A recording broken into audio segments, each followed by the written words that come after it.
सो dual system था बंगाल में, तो इसकी वजह से बहुत ज़्यादा फेमाइन आई, बहुत बड़ी फेमाइन आई 1769 1767 या 1769 में बहुत बड़ी फेमाइन आई बंगाल में। इसलिए डुअल सिस्टम को फिर इसको अबॉलिश कर दिया गया। किसने अबॉलिश किया? वैरन हेस्टिंग ने, जो आया था 1772 में, ये रहा 1785 तक। डुअल सिस्टम अबॉलिश कर दिया वैरन हेस्टिंग ने। फिर 1776 के बाद कौन आया? 93 तक रहा, वो आया कॉर्नवालिस। तो काफ़ी टाइम तक रहा कॉर्नवालिस। तो 8+3 लाइक 4+3 मतलब ये 7 साल तक रहा अराउंड वैरन हेस्टिंग। तो वैरन हेस्टिंग के बाद आया कॉर्नवालिस। तो वैरन हेस्टिंग कब तक रहा? 1772 to 85। फिर आया कॉर्नवालिस रहा 1786 to 93। तो वैरन हेस्टिंग का टाइम काफ़ी ज़्यादा है, 1770 to 85, मतलब यहाँ पे 8 साल, 1770 to 1770 प्लस 5 ईयर्स, तो कम से कम 13 साल तक वैरन हेस्टिंग ने रूल किया। कॉर्नवालिस ने 7 साल। तो वैरन हेस्टिंग आया 1772 में, ये 13 साल तक रहा, 1772 to 1785, तो 13 साल तक रहा। तो 1772 में 13 प्लस करें तो 5 प्लस 1785 तक ये वैरन हेस्टिंग रहा। फिर वैरन हेस्टिंग ने क्या किया? इसने स्ट्रॉन्ग फाउंडेशन रखा कंपनी रूल का। स्ट्रॉन्ग फाउंडेशन रखना, इसने डुअल सिस्टम को खत्म कर दिया, डुअल सिस्टम को खत्म कर दिया। एंड जो नवाब को एनुअल अलाउंस मिलता था, एनुअल अलाउंस मिलता था नवाब ऑफ बंगाल को, उसको खत्म कर दिया। फिर मुगल एम्पर को 26 लाख मिलते थे, वो क्या फालतू में इसको 26 लाख दे रहे हैं, उसको खत्म कर दिया। 26 लाख भी नहीं दे रहे, मना कर दिया। फिर इसने बोर्ड ऑफ रेवेन्यू को एस्टैब्लिश किया। Board of revenue Deewani work के लिए। पहले क्या हुआ था कि डुअल सिस्टम में क्या था, कॉर्नवालिस ने क्या एस्टैब्लिश किया था डुअल सिस्टम में, कि 2 डिप्टी नवाब थे, नवाब के नीचे 2 डिप्टी नवाब थे, जो पैसे कलेक्ट करते थे, वो ईस्ट इंडिया कंपनी को देते थे। ईस्ट इंडिया कंपनी को नहीं देते थे, ईस्ट इंडिया कंपनी थोड़ा नवाब को देता था, और उसमें से कुछ फिर पैसा 26 लाख जाता था मुगल एम्पर को, वो भी बंद कर दिया इसने। तो अब इसने डिप्टी नवाब को हटा के अब इसने एक बोर्ड ऑफ रेवेन्यू बनाया। इसने पूरा ऑर्गेनाइज किया, बोर्ड ऑफ रेवेन्यू बनाया, और कलेक्टर्स अपॉइंट किया। कलेक्टर्स जो कलेक्ट करेंगे, अब दीवानी राइट डिप्टी नवाब के पास नहीं है, कलेक्टर्स होंगे। कलेक्टर जो मॉडर्न डे कलेक्टर्स है, उन्हीं का नाम कलेक्टर इधर से आया। कलेक्टर से, कलेक्टर के अंडर अदर रेवेन्यू ऑफिशियल्स भी थे। फिर इसने ईतेदारी और लीज सिस्टम स्टार्ट किया। ईतेदारी और लीज सिस्टम स्टार्ट किया इसने। लैंड्स को ऑक्शन करना स्टार्ट कर दिया 5 साल के लिए। 5 साल के लिए लैंड ऑक्शन करता था हाईएस्ट बिडर को, सबसे ज़्यादा हाईएस्ट बिडर, जैसे ईतादारी सिस्टम बोलते थे। तो इसने ईतादारी सिस्टम, लीज सिस्टम किसने स्टार्ट किया? Warren Hastings. ईतादारी सिस्टम, लैंड को उसको देते थे, जो हाईएस्ट बिडर था उसको लैंड देते थे ईतादारी के सिस्टम के अंदर। ईतादारी system, land were giving to highest bidder. उसने कुछ रेवेन्यू में जो प्रॉब्लम आ रही थी उनको किया, वो सिस्टम हटाया। फिर इसने जो ट्रेजरी थी उसको मूव कर दिया मुर्शिदाबाद। मुर्शिदाबाद जो नवाब का कैपिटल था, वहाँ से कलकत्ता से, कलकत्ता ब्रिटिश इंडिया का कैपिटल था, वहाँ पे इन्हें जो 1772 में बंगाल कलकत्ता मुर्शिदाबाद से कलकत्ता में जो ट्रेजरी थी यहाँ तक मूव कर दी। फिर उन्होंने फाउंड किया civil court and criminal court. Civil court है, क्रिमिनल कोर्ट फाउंड केस हर एक डिस्ट्रिक्ट में। तो जो बंगाल है, बंगाल के हर एक डिस्ट्रिक्ट में civil court and criminal court found किया। तो दीवानी जो था, सिविल कोर्ट को बोलते थे दीवानी, एंड फौजीदारी बोलते थे फौजीदारी, फौज मतलब क्रिमिनल, फौजीदारी क्रिमिनल कोर्ट को बोलते थे। और इनके ऊपर एपिलेट कोर्ट्स भी बोले कि आपको इनसे दिक्कत हो तो एपिलेट कोर्ट्स में भी जा सकते हो। तो दीवानी सिविल कोर्ट एंड फौजीदारी क्रिमिनल कोर्ट्स। उसने क्या किया? दस्तक जो सिस्टम था, फ्री पासेस वाला, जो फरमान किसी ने किया था फर्रुख शाह ने 1717 में, वो उसने अबॉलिश कर दिया। और उसने बोला रेगुलेट किया इंटरनल ट्रेड को। उसने बोला कि जो भी इंडियन गुड्स है या नॉन इंडियन गुड्स पर 2.5% ट्रेड ड्यूटी लगाई, 2.5% ट्रेड ड्यूटी लगाई Indian and non Indian good पे। फिर 17, तो ये कब तक रहा था? ये 1772 से प्लस 13 साल, 13 साल कितने हुए? 1785 तक रहा था। 1772 से 85, 13 साल तक रहा था। तो इसमें क्या हुआ? 1781 लाइक अपने 4 साल जाने से पहले इसने कलकत्ता मदरसा बिठाया। कलकत्ता मदरसा क्यों बिठाया? मदरसा मतलब इस्लामिक स्टडी करने के लिए। तो ये फर्स्ट एजुकेशनल इंस्टीट्यूशन था ब्रिटिश गवर्नमेंट के द्वारा। कौन सा? Calcutta Madrasa, 1781 first education institution पूछा था ब्रिटिश गवर्नमेंट के द्वारा। कौन था? 1781 में कलकत्ता मदरसा। तो फर्स्ट एजुकेशन इंस्टीट्यूशन था वैरन हेस्टिंग के टाइम था 1781 में कलकत्ता मदरसा, इस्लामिक स्टडी को पढ़ने के लिए कलकत्ता मदरसा। तो first education institution by British government. फिर इसके बाद ये कब से कब तक रहा? 1772 to 1785। तो 1784 में एशियाटिक सोसाइटी ऑफ बंगाल, किसके? विलियम्स जॉन ने Asiatic Society of Bengal, William John Asiatic Society of Bengal, William Jones ने स्टैब्लिश की एशियाटिक सोसाइटी ऑफ बंगाल। और इसी टाइम वैरन हेस्टिंग के साथ चार्ल्स विल्किंस ने ट्रांसलेट की भगवत गीता टू इंग्लिश। गीता को इंग्लिश में ट्रांसलेट किया। इंग्लिश में किसने? चार्ल्स विल्किंस ने गीता को इंग्लिश में ट्रांसलेट किया, चार्ल्स विल्किंस। एंड 1784 में Asiatic society first education institution बना। 1781 में कलकत्ता मदरसा, ये भी इस्लामिक स्टडी के लिए भी वैरन हेस्टिंग के टाइम बना। और बैरन हेस्टिंग के टाइम कौन कौन से वॉर हुए? तो फर्स्ट रोहिल्ला वॉर, ये फर्स्ट रोहिल्ला वॉर हुआ बैरन हेस्टिंग के टाइम।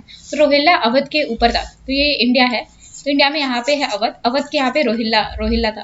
तो रोहिल्ला ने अवध पे चढ़ाई कर दी और यहाँ पे offensive plus defensive alliance sign हुए थे 1965 में, और ट्रीटी ऑफ इलाहाबाद से ऑफेंसिव डिफेंसिव अलायंस साइन हुए थे। तो उससे इंग्लिश ने अपना फर्ज निभाया और इनको इनको रोहिल्लास को हरा दिया, रोहिल्लास को हरा दिया अवध और इंग्लिश ने, तो रोहिल्लास को हरा दिया। फिर यहाँ पे बहुत लूटपाट मचाई। तो जब इंग्लिश ने लूट मचाई तो जो वेस्ट मिनिस्टर पॉलिटिक्स थी, जो इंग्लैंड में लोग बैठे थे, उन्होंने बोला ये क्या लूटपाट मचा रहा है बैरन हेस्टिंग, तो बहुत ज़्यादा इम्पीच करा, इम्पीचमेंट चली बैरन हेस्टिंग की काफ़ी वजह से। फिर तो फर्स्ट रोहिल्ला वॉर कब हुआ? 1773, मतलब आने के तुरंत बाद। तो जब 1772 आया फर्स्ट रोहिल्ला वॉर, लड़ने चला गया सीधे रोहिल्ला वॉर पे। फिर इसके आने से पहले ही ऑलरेडी 1757 में बैटल ऑफ प्लासी हो चुका है, 1764 में बैटल ऑफ बक्सर हो चुका है, and 1767 to 69 first Anglo Maratha war हो चुका है, फर्स्ट एंग्लो मैसूर वॉर हो चुका है। तो इसके टाइम क्या हुआ? सेकेंड एंग्लो मैसूर वॉर इसके टाइम हुआ। सेकेंड एंग्लो मैसूर वॉर कब तक? 1780 to 85 फॉर इसके टाइम हुआ, इसके टाइम बैरन हेस्टिंग के टाइम। और फर्स्ट एंग्लो मराठा वॉर भी इसी के टाइम हुआ। First Anglo Maratha war treaty of Salbai sign हुई थी, इसमें ट्रीटी ऑफ सालबाई से 1775 to 82 चला था ये, 1775 to 82। ट्रीटी ऑफ सालबाई से 20 साल का पीस, 20 ईयर पीस सुनिश्चित हो गया था। तो ये था बैरन हेस्टिंग के टाइम। फिर इम्पीचमेंट क्यों हुआ बैरन हेस्टिंग का, जो 13 साल तक रहा, 1772 to 1785। इम्पीचमेंट कहते हैं, एक तो रोहिल्ला वॉर में वहाँ पे प्लंडरिंग की थी ऐसे। सेकंड, नंद कुमार का केस। नंद कुमार में क्या किया था? नंद कुमार एक इन्फ्लुएंशियल ऑफिशियल था बंगाल में, तो उसको डेथ सेंटेंस दे दी थी। इसका जो फ्रेंड था सुप्रीम कोर्ट में, इलीजा एम्पे, इसका दोस्त था। तो एक छोटी सी केस में, पिटी केस में नंद कुमार को फांसी देती, क्योंकि नंद कुमार ने ईस्ट इंडिया कंपनी जो लंदन में इसके खिलाफ केस कर दिया था कि ये करप्शन कर रहा है बैरन हेस्टिंग यहाँ पे, इसलिए नंद कुमार को फांसी दे दी। फिर राजा चैत ऑफ बनारस, उनको बहुत गंदे से ट्रीट किया था, राजा चैत ऑफ बनारस को गंदे से ट्रीट किया था। और बेगम अवध की जो बेगम थी, उनसे बोला था कि आप जबरदस्ती पैसे मांगे थे, तो उनके साथ अच्छी ट्रीटमेंट नहीं की, इसलिए इन 4 केसेस की वजह से उनको इम्पीच किया गया बैरन हेस्टिंग को। तो फिर बैरन हेस्टिंग ने बहुत ज़्यादा इम्पोज की थी हैवी पेनल्टी। और राजा चेत सिंह जो बनारस के थे, वो अच्छे से पैसे नहीं दे पाए थे ये बैरन हेस्टिंग को, टाइम पे नहीं दे पाए थे, तो उसमें बहुत पेनल्टी लगाई और डिस्पोज कर दिया इनको अनजस्ट मैनर में। तो ये इसके लिए। और फिर बेगम अवध, तो अवध की बेगम और मदर और ग्रैंड मदर जो नवाब की मदर थी, तो उनमें अनबन चल रही थी। तो नवाब अवध की जो बेगम थी और ग्रैंड मदर थी, तो दिक्कत हो रही थी। तो बैरन हेस्टिंग ने क्या किया, जो नवाब था अवध का, उसकी हेल्प करी कि अपनी बेगम से जबरदस्ती पैसे स्क्वीज कर पाए, मनी बेगम से पैसे ले पाए। तो इसलिए बैरन हेस्टिंग ने किसकी मदद की? नवाब की मदद की, बेगम से पैसे निकलवाने के लिए, squeeze out the money from the Begums. तो इसलिए इसके लिए ये केसेस चले थे इस पे। तो बैरन हेस्टिंग का देखें तो इंडियन कल्चर को इसने सीखने की कोशिश की, जैसे इसने 1781 में फर्स्ट एजुकेशन इंस्टीट्यूशन इस्टेब्लिश किया था, कलकत्ता मदरसा, तो इस्लामिक स्टडी करने के लिए। तो वो चाहता था एडमिनिस्ट्रेशन वो Indian languages, art and culture सीख के हो, एंड इसने फाउंडेशन रखी काफ़ी अच्छी एडमिनिस्ट्रेशन की, that others elected a stately Edifice. फिर जो बैरन हेस्टिंग है, ये कब से कब तक था? 1772 से 1783। और फ्रांसिस हेस्टिंग भी, उसका भी नाम हेस्टिंग है, वो 1813 से 10 साल तक आया, 1823। तो 1781 में इस्टेब्लिश होता है कलकत्ता मदरसा फॉर इस्लामिक, कलकत्ता में मदरसा इस्टेब्लिश होता है 1781 में इस्लामिक स्टडी के लिए। 1784 में Asiatic Society of Bengal William Jones establish किया। चार्ल्स विल्किंस ने गीता को ट्रांसलेट किया इसके टाइम में। तो ये 3 चीज़ें इंपॉर्टेंट चीज़ें हुई बैरन हेस्टिंग के टाइम। तो रेगुलेटिंग एक्ट आता है, रेगुलेटिंग एक्ट ऑफ 1773। तो फर्स्ट स्टेप था जिसने ब्रिटिश गवर्नमेंट ने कंट्रोल किया affairs of east India company in India, and इसे पॉलिटिकल स्ट्रक्चर दिया। ईस्ट इंडिया कंपनी अभी कैसे भी काम करती थी, इसे पॉलिटिकल स्ट्रक्चर दिया गया। पहले क्या था इंडिया, अगर इंग्लैंड में देखें, इंग्लैंड में कौन थे? कोर्ट ऑफ डायरेक्टर्स, कंपनी के जो शेयर होल्डर्स थे वो कोर्ट ऑफ डायरेक्टर्स थे। एंड इंडिया में क्या था? गवर्नर होता था, उसकी काउंसिल होती थी। तो अब इसको प्रॉपर स्ट्रक्चर दिया गया बाय रेगुलेटिंग एक्ट ऑफ 1773। फिर 1773 एक्ट क्यों आया? क्योंकि कंपनी में बहुत सारा करप्शन हो रहा था। करप्शन ने बैंकरप्सी के लिए फाइन कर लिया था, लोन मांगा था ईस्ट गवर्नमेंट से। तो ऑफिशियल्स रिच होते जा रहे थे, लेकिन कंपनी घाटे में चल रही थी।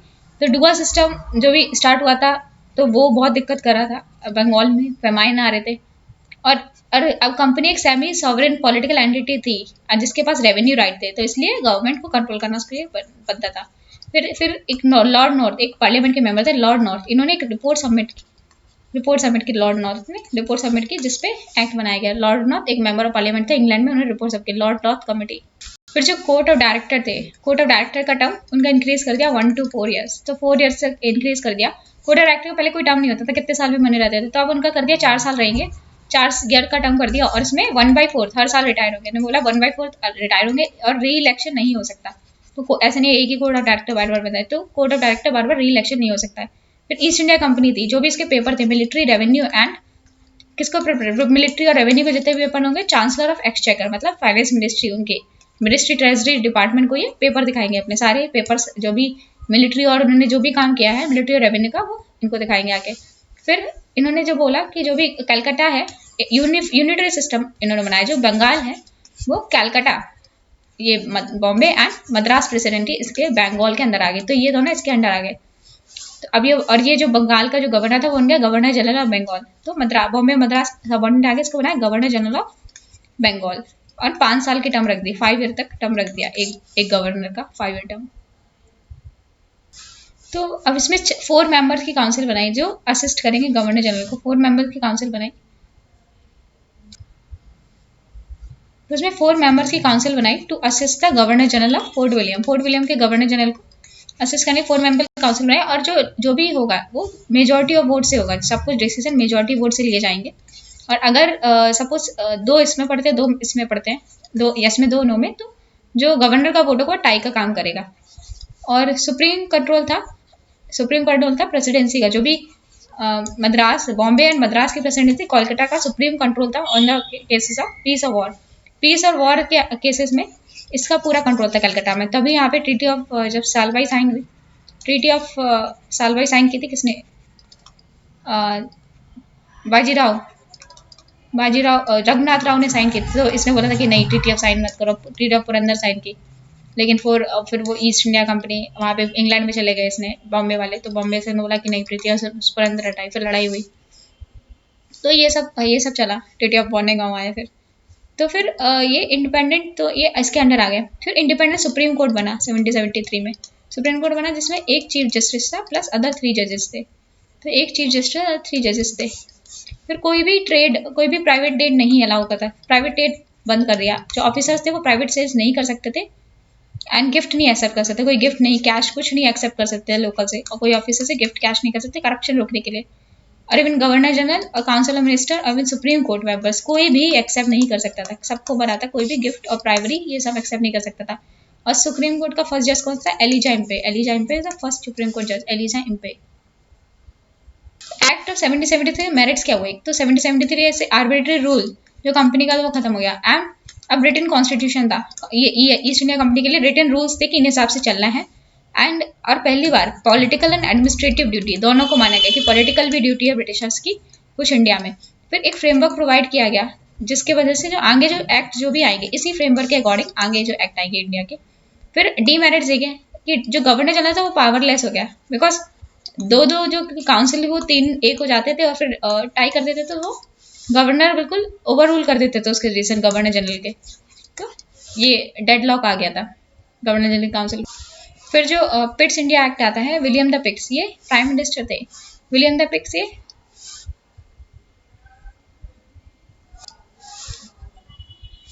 तो जो विलियम द पिट्स थे ये प्राइम मिनिस्टर थे। इन्होंने क्या किया, इन्होंने प्राइम मिनिस्टर थे, पिट्स इंडिया एक्ट लेके आए। पिट्स इंडिया 1784 तक क्या हो गया है, 1784 तक सेकेंड एंग्लो मैसूर वॉर खत्म हो चुका है। Second Anglo Mysore war 1780 to 84 तक खत्म हो चुका है। इसमें कौन जीता है 1784 में, इसमें थोड़ा टीपू का पड़ला भारी था, क्योंकि ट्रीटी ऑफ कौन सी साइन होती है, ट्रीटी ऑफ मैंगलोर साइन होती है। इसमें टीपू का पड़ला थोड़ा भारी था, एंड क्योंकि इसमें अमेरिकन वॉर इंडिपेंडेंस खत्म होती है 1793 में 1783 में अमेरिका वॉर इंडिपेंडेंस खत्म होती है। तो 1784 में ट्रीटी साइन कर लेते हैं, ट्रीटी ऑफ मैंगलोर, किसके साथ, हैदर अली के साथ। तो अब इसमें पिट्स इंडिया एक्ट से 1784 में आते 2 चीज़ें बनाई थी, board of control and code of director से बोला कि सर कमर्शियल फंक्शन देखो, एंड बोर्ड ऑफ कंट्रोल से बोला पॉलिटिकल जितने भी फंक्शन है बोर्ड ऑफ कंट्रोल देगा। तो जितने भी वॉर्स होंगे इसके बाद वो बोर्ड ऑफ कंट्रोल का उसके कहीं ना कहीं हाथ था।